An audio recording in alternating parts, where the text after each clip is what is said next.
Hi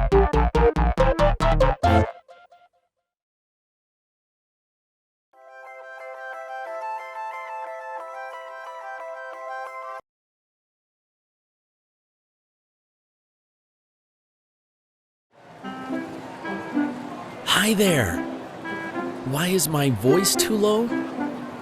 Well, the disciple of Jesus we're going to meet today is a little picky. So I'm giving you a heads up. Jeez, that scared me. Hi, Thomas. You're early today? Did I assume that you would be late? Do I think you're a lazy person? No, I didn't mean that.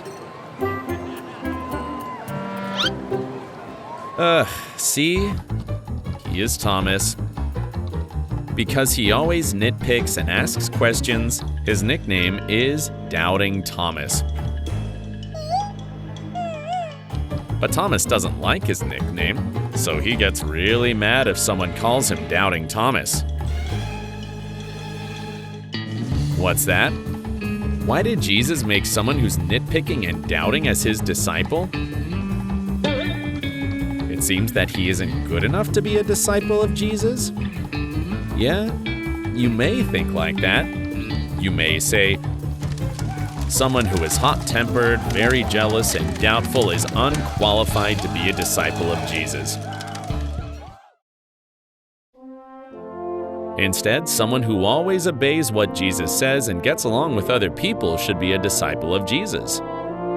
Well, that does make sense, but Jesus didn't think so. Then, what would he think of his disciple? The answer is a baby who's just taking a baby step.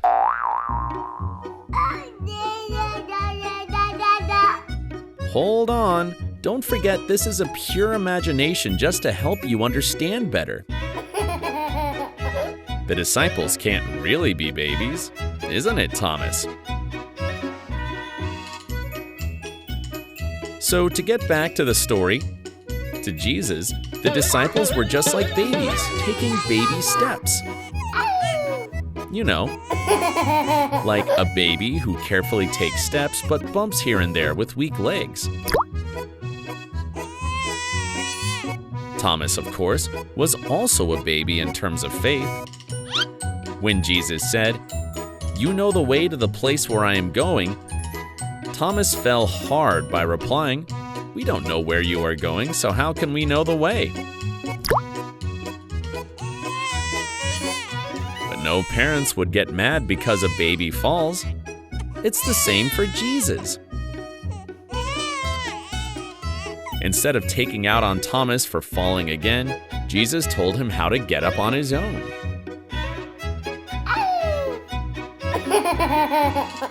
You wonder how? That is, to plant a seed of faith deep in your heart. The faith of trusting Jesus who says, "I am the way and the truth and the life." If you plant that faith in your heart and grow it little by little every day, even a person who nitpicks and doubts every time like Thomas can become an awesome disciple. Look, planting and growing the faith in his heart, baby Thomas has grown to be a child of faith. Now if he tries a little harder to look to Jesus, he will grow up to be an adult of faith. What do you think? Aren't you looking forward to seeing how amazing Thomas would be as an adult of faith, not doubting Thomas?